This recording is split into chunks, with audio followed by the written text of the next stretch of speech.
Assalamualaikum warahmatullahi wabarakatuh. Hai Sobat PTA, kembali lagi di Bincang-Bincang Pentagon bersama saya Vira Devi Arianti. Di episode 2 kali ini saya sudah ditemani oleh Bapak Panitera Muda Hukum Pengadilan Tinggi Agama Gorontalo, Bapak Dr. Andes Siswanto Supandi, Sarjana Hukum, Magister Hukum. Assalamualaikum Pak. Waalaikumsalam warahmatullahi wabarakatuh. Iya, bagaimana Pak Siswanto kabarnya hari ini Pak Siswanto? Alhamdulillah sehat Mbak Vira. Mbak Vira sendiri gimana? Alhamdulillah, saya juga sehat dan baik.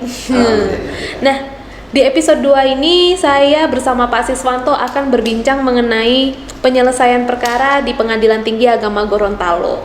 Karena di episode sebelumnya, di episode perdana kita sudah dijelaskan oleh Bapak Ketua Pengadilan Tinggi Agama Gorontalo kewenangan dan tugas Pengadilan Tinggi Agama Gorontalo, Pak. Bapak sudah lihat belum, Pak? Alhamdulillah sudah lihat dan bagus. Sudah ya. Oh, alhamdulillah. Nah, salah satunya tugas dan wewenang Pengadilan Tinggi Agama Gorontalo itu ya penyelesaian perkara, betul ya Pak ya? Iya betul. Ya. Nah, bagaimana sih Pak?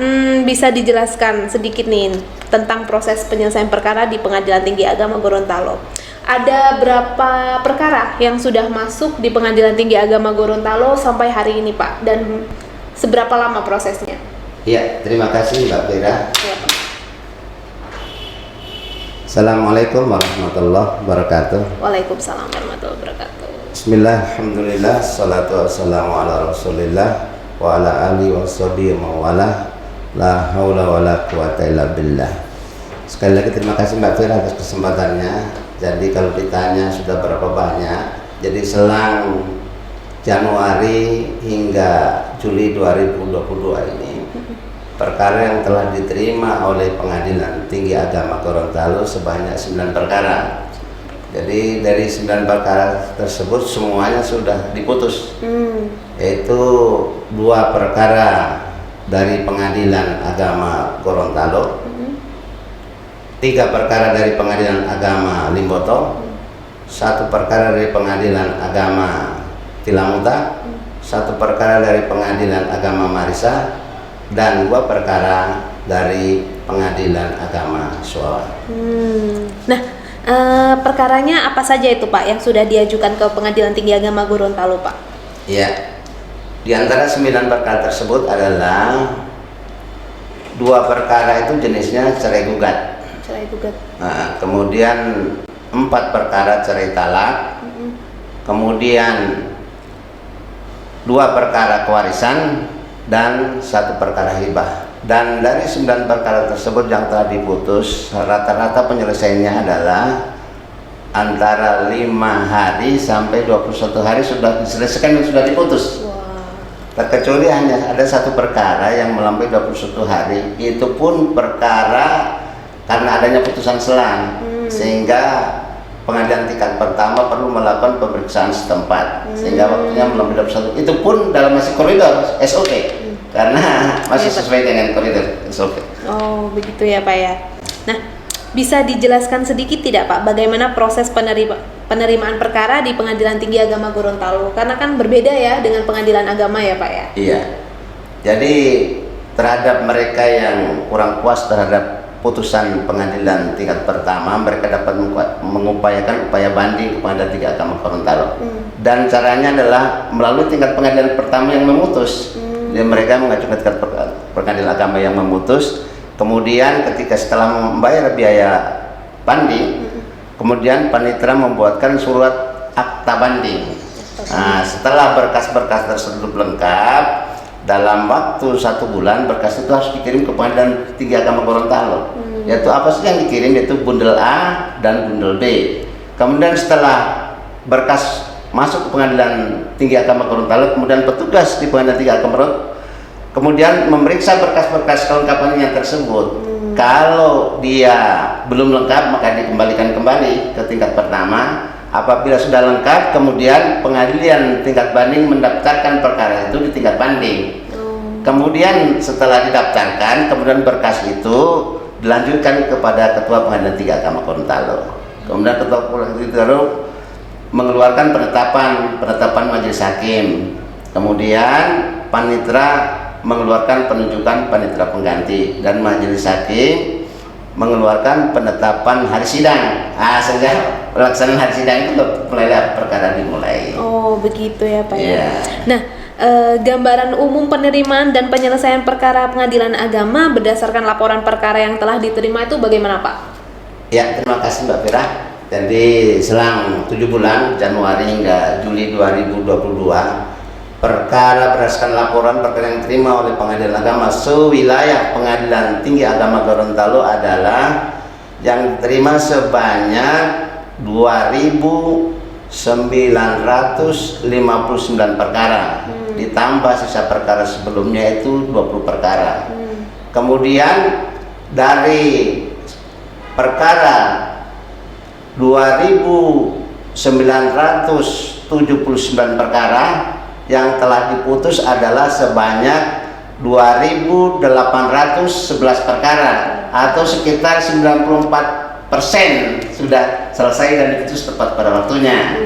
Kemudian di antara dari perkara-perkara tersebut itu yang sangat menonjol ya, yang sangat menonjol itu diantaranya adalah perkara perceraian.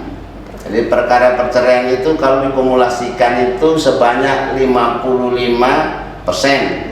Yang terdiri dari perkara cerai gugat itu sekitar 75%, sedangkan cerai talak itu 25%. Nah, setelah itu disusul dengan perkara dispensasi kawin. Nah, ini dispensasi ini mulai juga karena dengan adanya revisi Undang-Undang Nomor 1, maka dispensasi kawin juga agak naik. Nah, setelah itu isbat.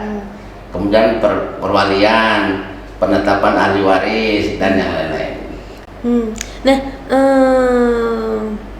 bisa diketahui nggak Pak, apa sih faktor-faktor penyebab terjadinya perceraian? Kan tadi katanya perkara yang menonjol perceraian ya Pak? Iya. Apa itu Pak faktor-faktornya? Kebanyakan?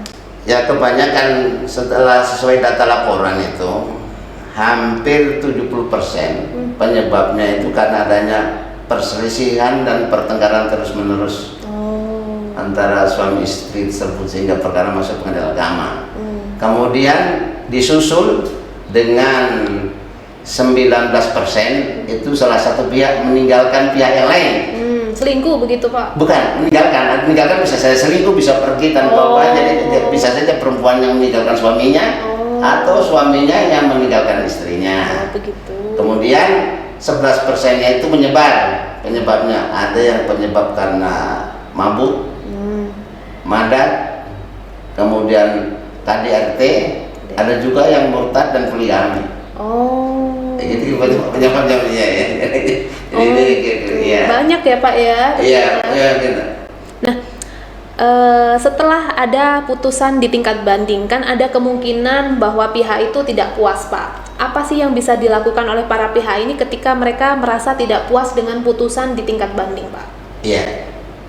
Terhadap putusan Pengadilan Tinggi Agama Gorontalo terhadap mereka yang tidak puas, maka dapat mengupayakan hukum kasasi ke Mahkamah Agung. Mahkamah Agung ya? Iya.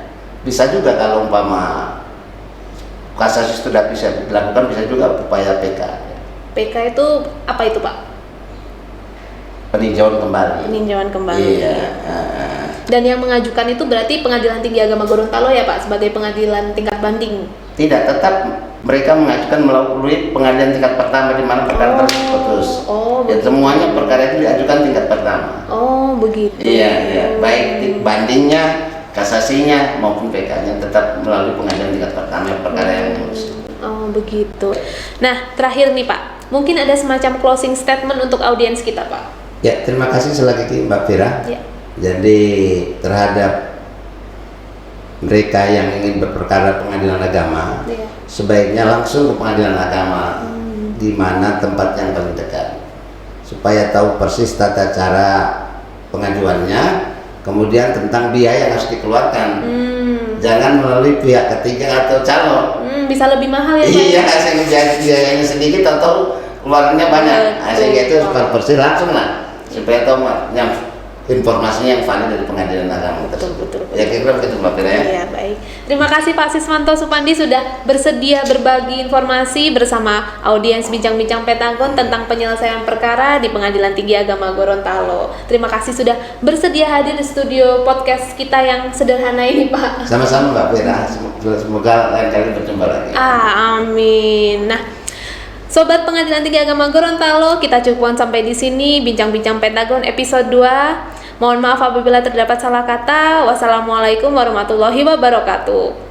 PTA Gorontalo hebat.